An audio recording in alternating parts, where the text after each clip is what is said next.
परमेश्वर के नाम की महिमा हो, परमेश्वर के नाम की तारीफ हो, जिसने आकाश, पृथ्वी और सारी चीजों का निर्माता है। मत्ती रचित सुसमाचार उसका पहला अध्याय। यीशु मसीह की वंशावली। अब्राहम की संतान, दाऊद की संतान, यीशु मसीह की वंशावली।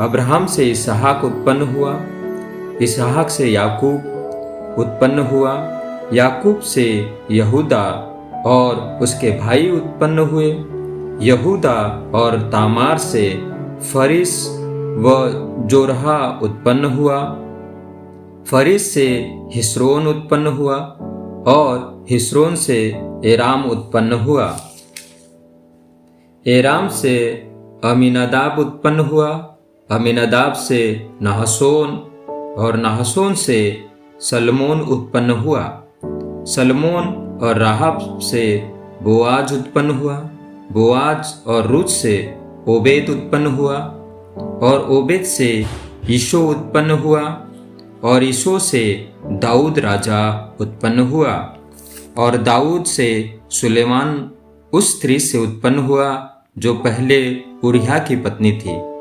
सुलेमान से राहब उत्पन्न हुआ, राहब से अभिया उत्पन्न हुआ और अभिया से आशा उत्पन्न हुआ, आशा से यहोशाफात उत्पन्न हुआ, यहोशाफात से योराम उत्पन्न हुआ और योराम से उज्जिया उत्पन्न हुआ, उज्जिया से योताम उत्पन्न हुआ, योताम से आहाज उत्पन्न हुआ और आहाज से हिजकिय्याह उत्पन्न हुआ, हिजकिय्याह से मनश्शह उत्पन्न हुआ, मनश्शह से आमोन उत्पन्न हुआ और आमोन से यशिय्याह उत्पन्न हुआ। और बंदी होकर बेबीलोन जाने के समय में यशिय्याह से युकुनी और उनके भाई उत्पन्न हुए।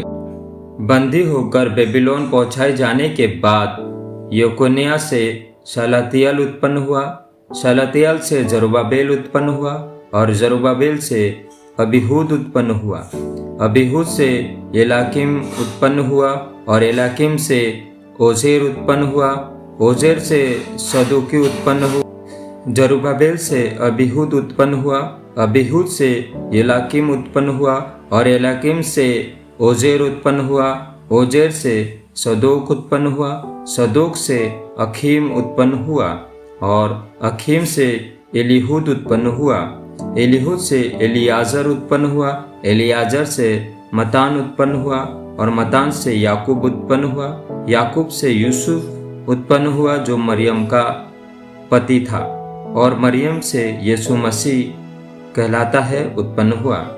इस प्रकार अब्राहम से दाऊद तक 14 पीढ़ी हुई और दाऊद से बेबीलोन बंदी होकर पहुंचाए जाने तक 14 पीढ़ी और बंदी होकर बेबीलोन के पहुंचाए जाने के समय से मसीहा तक 14 पीढ़ी हुई। यीशु मसीह का जन्म।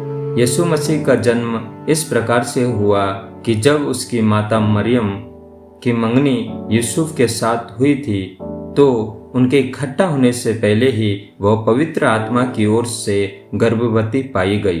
अतः उसका पति यूसुफ ने, जो धर्मी था और उसे बदनाम करना नहीं चाहता था, उसे चुपके से त्याग देने का विचार किया।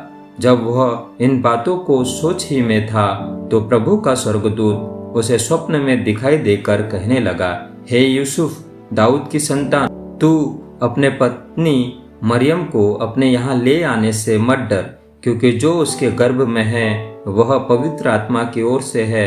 वह पुत्र जनेगी और तू उसका नाम यीशु रखना, क्योंकि वह अपने लोगों को उनके पापों से उद्धार करेगा। यह सब इसलिए हुआ कि जो वचन प्रभु ने भविष्यवक्ता के द्वारा कहा था वह पूरा हो। देखो, एक कुंवारी गर्भवती होगी और एक पुत्र जनेगी और उसका नाम इम्मानुएल रखा जाएगा, जिसका अर्थ है परमेश्वर हमारे साथ। तब यूसुफ नींद से जागकर प्रभु के दूत की आज्ञा के अनुसार अपनी पत्नी को अपने यहाँ ले आया और जब तक वह पुत्र न जनी तब तक वह उसके पास न गया और उसने उसका नाम यीशु रखा। आमीन।